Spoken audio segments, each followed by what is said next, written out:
Good morning, everybody. We are coming on the air with breaking news out of the White House. The president has tested positive for COVID-19. That, according to a statement from the White House released just moments ago. The White House saying that the president is experiencing mild symptoms and has started taking an antiviral medication called Paxlovid. It's continuing to work isolated at the White House. He is fully vaccinated and has received 2 booster shots, the most recent in March. I want to turn to White House correspondent Peter Alexander for an update. So the president has had some recent travel. I know he tested negative on Tuesday, 2 days ago.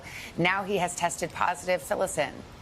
Yeah, Savannah, that's exactly right. We just received that official word from the press secretary here at the White House that the president tested positive for COVID-19 this morning. We should note, and we're just now learning, that the First Lady, Dr. Jill Biden, tested negative this morning. She is traveling in Detroit right now. But as for the president, we've learned, according to the White House, and I want to go through their notes that we're just receiving, that consistent with CDC guidelines, they say the president will isolate here at the White House. He'll continue to carry out all of his duties, they say, during that time. They say that he has been in contact with members of the White House staff by phone this morning and will participate in his planned meetings at the White House this morning via phone and Zoom for the from the residents. So that's the best information that we are getting specifically about his plans going forward. But obviously, this is a significant headline. The 79-year-old president, the oldest president ever elected to office, now for the first time testing positive for COVID. Just yesterday, he was traveling. He was in Massachusetts, was scheduled to travel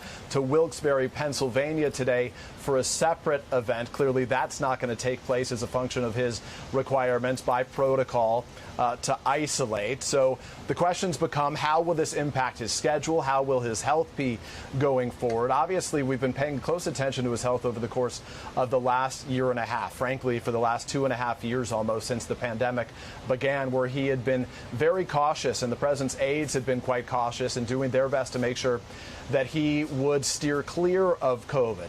Routinely throughout the course of this presidency, Savannah, as you know, those people who would be meeting with the president would be required to wear masks, but also, and this includes staff and other world leaders, they'd be required to test before they were around the president in close proximity with him or to him for any period of time. I was traveling overseas with the president just last week when he was in Israel. He was in the West Bank. He was in Saudi Arabia as well, where we don't know the specifics on his testing cadence there, though he last tested negative earlier this week. But certainly there were a lot of precautions taken during those visits as well. But obviously, during the course of travel, the potential also exists that the president could be among others who may have had this virus. So at this time, it remains unclear exactly where he would have got it. But most notably, the White House says, to use their words, he is, quote, dealing with very mild symptoms, as they describe it, in an effort, Savannah, obviously, to try to downplay the seriousness of his health condition at this time. But we're going to have to ask further questions, and we'll pay a close attention to how he does in the days ahead. Yeah, importantly, there is now Paxlovid, which is one of the therapeutic medicines that is prescribed in the early days of a positive COVID diagnosis. So the president is on that. There are also monoclonal antibodies, which can be given in a situation like this. Does not sound like that has happened so far. Not only is it a question of where he may have gotten it, and this subvariant of Omicron is extremely contagious, so it's really difficult to say. But the White House statement also mentioned reaching out to the close contacts of the president, those he had been around in the last few days. What has that schedule been like? You mentioned the overseas travel. He came back early this week. The president is constantly meeting with lawmakers and dignitaries and officials. So how do you see that playing out in terms of the close contacts and those in the president's circle? Well, he certainly has had a series of events. Yesterday, the most notable one, that was the public visit that he made to Massachusetts, where he was there with members of his staff and some other lawmakers, Elizabeth Warren, Senator Markey. They were among those who were in attendance for his remarks there in Massachusetts. But I want to go through some of the other detail that we're getting. And the White House is communicating how it's going to keep the American people up to date on the situation as it relates to the president. They say, out of an abundance of transparency, the White House will provide a daily update on the president's status as he continues to carry out the fullest duties of the office while in isolation. Per the standard protocol for any positive case, the White House medical unit is, as you note, informing all the close contacts contacts, including members of Congress, though they don't detail who those may be, and any members of the press who interacted with the president during yesterday's travel. The president's last previous test, Savannah, as we just reported, was on Tuesday when his test result was negative. He was at church when he got back from overseas on Sunday. Very briefly, we did see him again publicly, as I noted yesterday, but his public appearances have been quite limited. So for now, we only have sort of a limited view of specifically who he would have been around in the course of the last couple days, the last 48 hours, where he may have been in a position to infect others around him. But certainly those are going to be questions that we're going to be asking here at the White House. Yeah, and you started to touch on this, Peter, but it's worth repeating and getting into the specifics of it, because the president, any president, is well protected. A president who's 79 years old in the face of a COVID pandemic, certainly all the more so. And there are protocols that he has been observing since he came into office about who can have contact with the president and what you have to establish to become in close contact with the president. Can you walk us through that?